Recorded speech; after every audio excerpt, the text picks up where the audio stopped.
Hello all, today we'll discuss about where India is in the global picture. I think I've done a discussion on this about a year ago when just the Ukraine and the Russian war started, and then there was a lot of activity happening about people coming in, going there, asking for India's advice. So this is actually, there are lots of numbers where we will find which is the world's this top, where is it standing in the financial defense, where is in ease of business, happiness, rating and everything. But apart from that, it is all very subtle, like where the country stands in its stature in the world. Like, can we now say whether overall, if you leave the numbers, whether India is there on the top or not? We don't know. Let's come there. We'll know at the end of the discussion. According to the United Nations, we've got about 193 countries at the moment. So I feel India is definitely in the top 10, very nearby to the top 5, and we have to reach even better because we are, if we have to say the top numbers, first thing, close, we are the world's largest democracy. Second, I think in recent times we have reached the number one in population as well. Apart from that, in the recent time, just because of the Ukraine war, we are getting a lot of crude oil from the Russian and then supplying it to a lot of Europe and other place. So we have overtaken Saudi Arabia and become number one in petroleum final products that are being exported.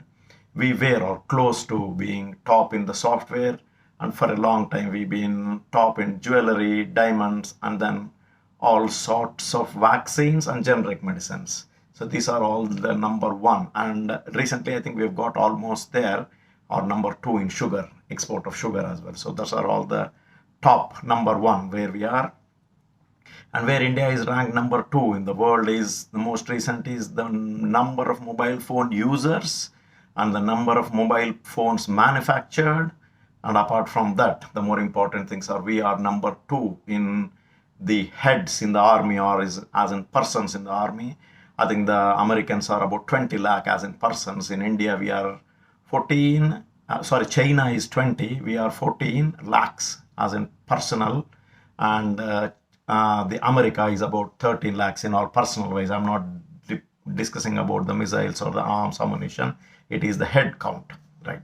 So we are number two there. And apart from that, I think because of all this development of roads as well, the road infrastructure, we are number two as well. I think the America is number one at 48,000, and then we are number two somewhere at 63. So we'll reach to even a better level in a few years from now. And we are also number two in the export of sugar. The first is Brazil, which is too far away. I think the Brazil exports about 8 billion worth of things, and we are close to something like 2 billion at the moment exports. And and we are number three in defense spending, that we are spending so much money buying that in the whole world market, if there is 1,000 rupees, 100 rupees worth of arms for sale, we are the third largest buyers in the whole market. So there are lots of people who sell lots of arms, and then we are buying a lot. And why I'm doing all this as in a topic is I wanted to discuss each one of these topic as in a defense, rail, road, network, what is happening with your GDP, what is the soft power, what is the hard power, and what is economic power. In the next few days, discussion each one a bit in detail to see where we were in 2014, where we are now, and where we want to be in the next 5 years or so. So in the defense spendings, we are three, and in the rail network, we are three at the moment. According to GDP, we have just reached the fifth country, top five countries. We have just overtaken the UK, which we are about 3 point, they were 3.5, we are 3.6 now, and we'll cross the third and fourth, as in Japan and Germany too soon. They are about 4.5. We're getting to number two and number one. Number two is China, which is 18 trillion. And then America, which is about 23 trillion, would be a huge task. So we'll go to third position in a year or so, but from there it will be a long way. We don't know which way we are going. I don't know. So Yogi aims at getting UP into a 1 or 2 trillion. Modi Bhai is aiming to get the country up to 5 for a start, and then next aiming to go to 8 and 10. We don't know.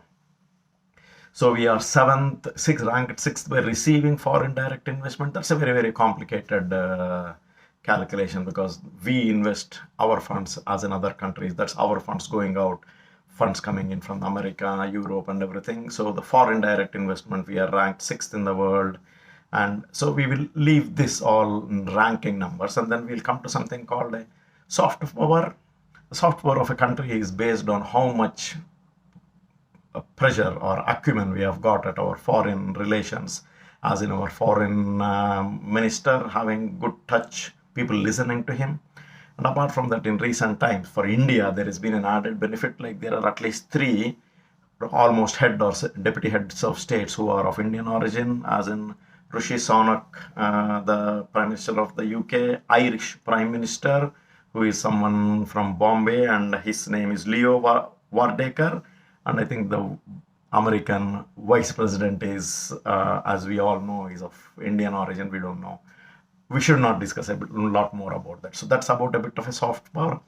And apart from that, I think there are about 20-25 big companies, and the CEOs are all of Indian origin. Let's pick the top 5. As you all know, Microsoft, Satya Nadella; Google, Sundar Pichai; Novartis, Vasant Narasimhan; Adobe, Shantanu; IBM, Arvind Khanna; Starbucks, Lakshmi Narasimhan, and the list goes on. About 20 odd to the top are headed by the Indian origin people.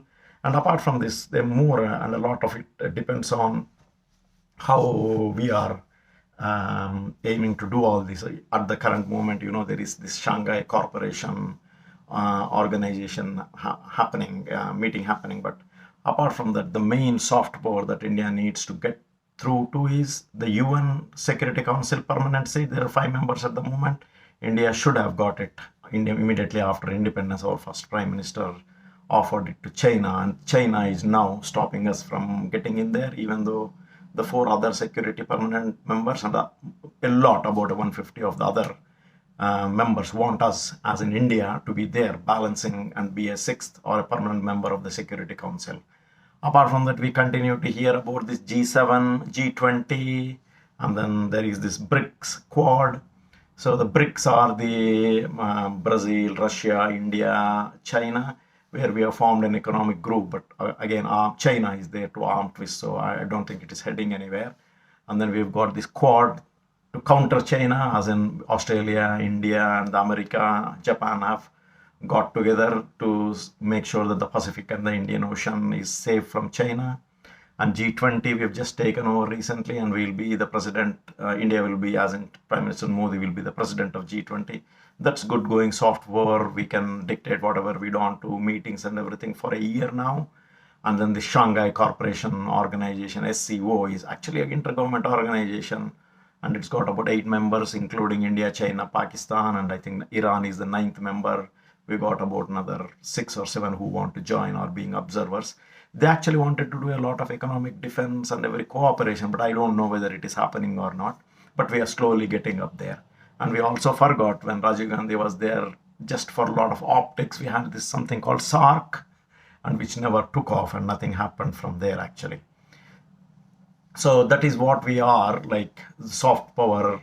Hard power mainly relates to how we are in the defense. In the hard power, as in how many missiles have we got, homemade missiles have we got, what is the range, how many pieces have we got, what is the nukes we have got, and what is the range of all our ordinary missiles, supersonic missiles, and how many tanks, ammunition, how much we are manufacturing, and how much we are exporting. That all adds up to the hard power, along with the how many heads we have got, as in the personnel. And the more important thing at the current moment would be more tech development, as in development of the 4th or the 5th, 6th generation fighter jets, helicopters, and everything. And I will come to that. I'll do a full discussion on that, because that's a very, very important topic. In the soft power, we are trying to be there. And then the GDP, or the economic power, we have got a lot of plans. Let us see how it goes. So each of these bits I will try and do a discussion, because they are all each important by themselves, and let us take it from there. Thank you.